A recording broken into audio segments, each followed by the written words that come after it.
forma en competencias, acuerdos hacia dónde queremos llevar la enseñanza a la disciplina, la conformación del equipo de trabajo.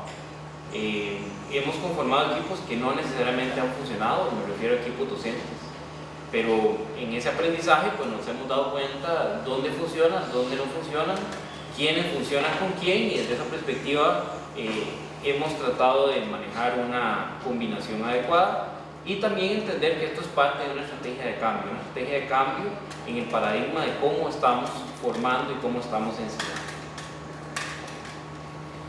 Este es un ejemplo, tal vez ahí no se ve en detalle, voy a tratar de hacerlo un poquito más grande. Este es un programa o una ruta formativa. Ven ustedes que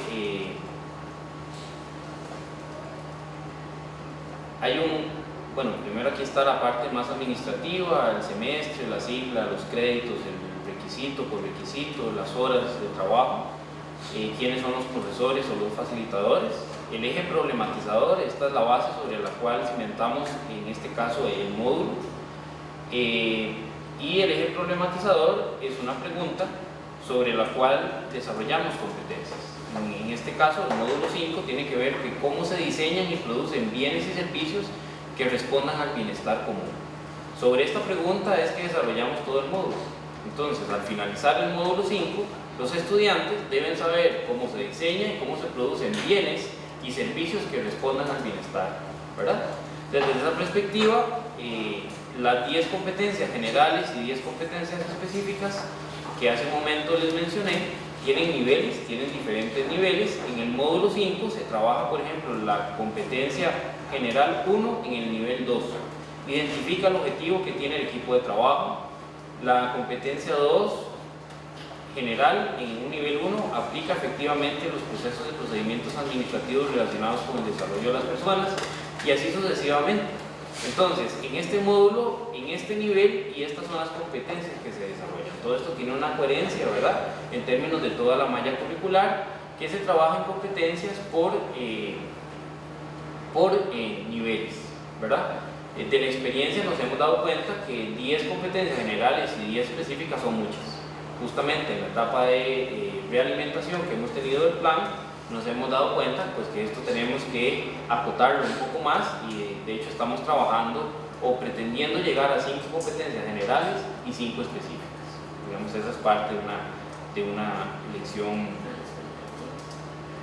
¿Sí, Ana? Bueno, aquí es importante, tal vez, aparte de estudiante, yo soy asistente de uno de los módulos con otro profesor de la escuela, Roberto Guillén, y por ejemplo nosotros tenemos esto por competencias, y tenemos, aparte de las evaluaciones formales, diríanse exámenes, ensayos, cualquier cosa normal que utilice la Universidad de Costa Rica, nosotros tenemos evaluaciones cualitativas. ¿A qué se refieren las evaluaciones cualitativas? Básicamente las evaluaciones cualitativas brindan ese espacio que tanto estudiantes como profesores siempre queremos tener para tener una realimentación de cómo me estoy desempeñando yo como estudiante, cuál es su percepción de profesor respecto a mí y cuál es la opinión que yo estoy generando en el curso. Es obligatorio tener una evaluación por competencias o cualitativa, perdón, a la mitad del curso y otra finalizando el curso. Todos los módulos la tienen. Entonces nosotros ahorita pasamos ya el proceso que bien menciona el profesor Rodolfo en vacaciones de evaluación del plan, que ya tenemos la primera generación. Dentro de las principales críticas que salieron fue las evaluaciones cualitativas, porque al ser las evaluaciones cualitativas un espacio de diálogo, muchas veces queda demasiado etéreo cómo poder realmente brindar un comentario o una realimentación a un estudiante en un curso en el que la mayoría del trabajo se desarrolla en el campo, porque en nuestros módulos la mayoría no es una clase magistral, la mayoría es ir a una municipalidad, es ir a la Comisión Nacional de Emergencias, es vivir metida en el MEP, viendo la dinámica que ellos hacen. Entonces nosotros ahora, para este módulo 12 que se está dando en este semestre, desarrollamos una herramienta para estas evaluaciones cualitativas. ¿Y qué fue lo que hicimos? Básicamente voltear las competencias que tiene el módulo hacia preguntas. Entonces, se las damos a los estudiantes y yo me autoevalúo versus estas competencias, y cada uno de mis compañeros de equipo me evalúa versus esas competencias. Esto es algo totalmente distinto que nosotros tenemos como clase.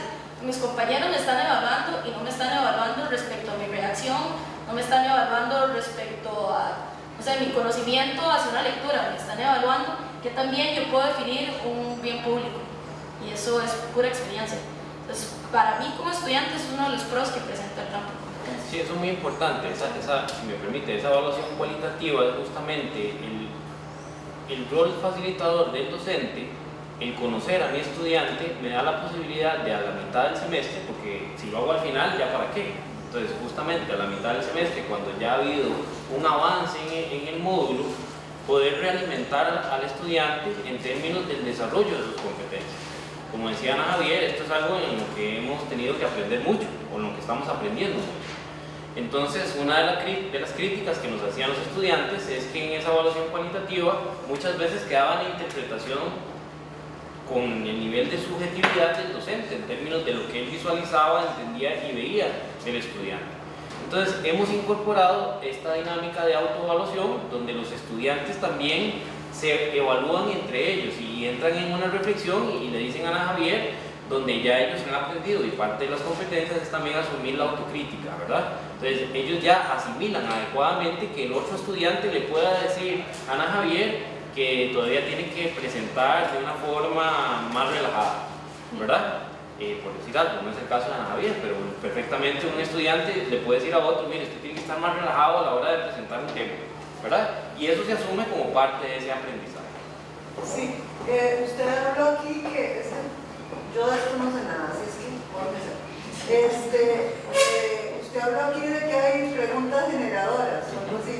Digamos, por un curso, ¿cuántas preguntas generadoras tiene? Cada módulo tiene una pregunta generadora. O sea, un curso solo hace eso, que dice En este caso está basado... Es un módulo, ¿no? Correcto, Estos son 6 créditos. Estos son 6 créditos, se imparten 2 veces por semana, tenemos 2 profesores, ¿verdad? Es parte, digamos, de la planificación que implica toda esta nueva lógica y esta nueva dinámica. Uno diría, son 2 profesores, por un cuarto de tiempo cada profesor tiene que ir 2 veces por semana.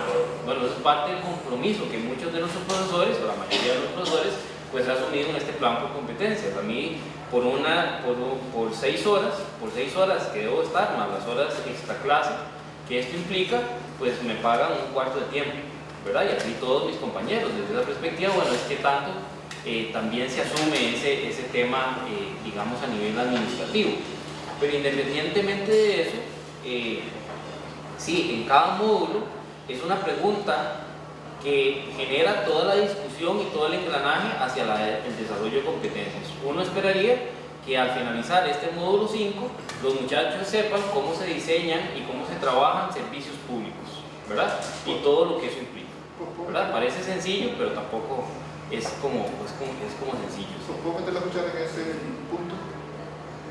Tal vez una dificultad que tenemos los que hemos venido participando en procesos de enseñanza y aprendizaje y abordamos una nueva, primero vocabulario para ir en la dirección que lo defina. No sabemos qué es eso. Para cambiar un paradigma, para comenzar, tenemos que comenzar a entender algunas cosas como las que ahorita se plantean.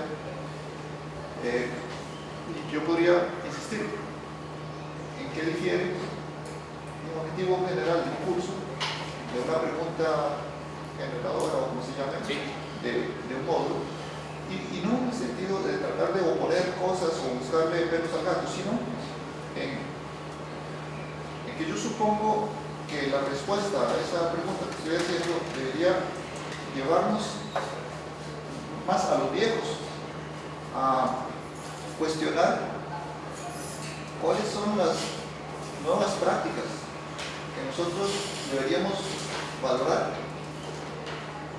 en el resultado de ese cambio, de esa dirección hacia un nuevo paradigma. Entonces, planteo la pregunta específica con ese ejemplo, porque usted acaba de refrasear la pregunta la acaba de refrasear como típicamente escribimos como un verbo o un objetivo.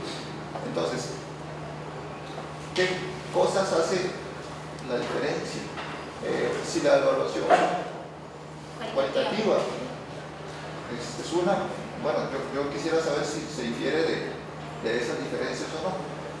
Yo lo que busco en una charla como esta, claro, es tratar de conectar la práctica que tenemos muchos,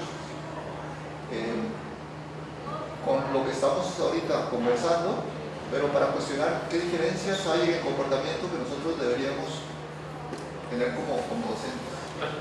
Mira, y otra cosa, sobre eso mismo, ¿eso de qué nivel es? ¿De qué nivel? Primer Segundo año. El segundo año. Esto es de segundo año. Y la otra cosa es, a ver si me aclaro. Sí. Yo doy un curso que se llama Programación 1, o sea, es un curso de programación. Entonces, uno en el curso trata de alguna manera, ver contenido, y ellos se van y hacen práctica. Y después se discute o se ayuda o lo que sea. ¿Cómo manejan ustedes los contenidos? O sea, ¿cuándo aprenden ellos? Porque a mí no me sirve nada que sepan como la parte de afuera si no tienen nada adentro. O sea, que es como un, ¿entienden? Nada más como un disfraz. Yo me voy a disfrazar de... O sea, uno tiene que tener conocimiento duro y puro en algún lugar. O sea, porque si no, uno no existe como profesional de eso. Claro, y ahorita tal vez voy a enfocar algunas de las respuestas. Ana David quería plantear. Vamos a ir por partes y tal vez en realidad mi respuesta, ¿cuál es su nombre? A Vladimir pueda de alguna forma tocar el punto del señor. Nosotros, personalmente, no sé cuál sea la respuesta del profesor, pero para mí el factor problematizador es de los mayores cambios que enfrenta un módulo. Porque como bien lo decía el profe, que de hecho no es profe, es mi facilitador, eso es un cambio que da el plan por competencias. ¿En qué sentido?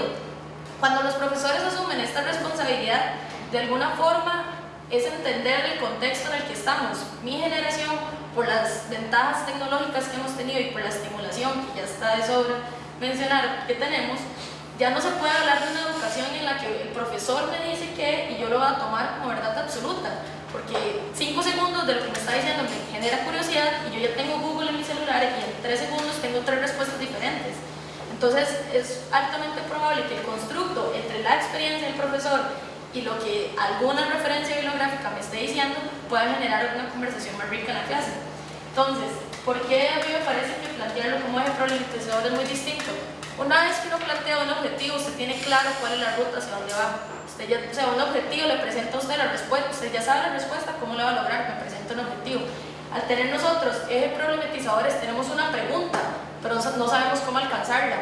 Y los profes generan una guía de cómo alcanzarla a través de las competencias, pero es algo que vamos a ir construyendo en conjunto, porque nosotros vemos de alguna forma contenidos con el facilitador en la clase, pero mucho lo que nosotros generamos es lo que vamos a explorar afuera, lo que precisamente las organizaciones descubrimos, los aportes que nosotros vayamos generando, porque realmente el plan por competencias hace que los estudiantes tengamos mucha responsabilidad respecto al nivel de conocimientos que queramos alcanzar.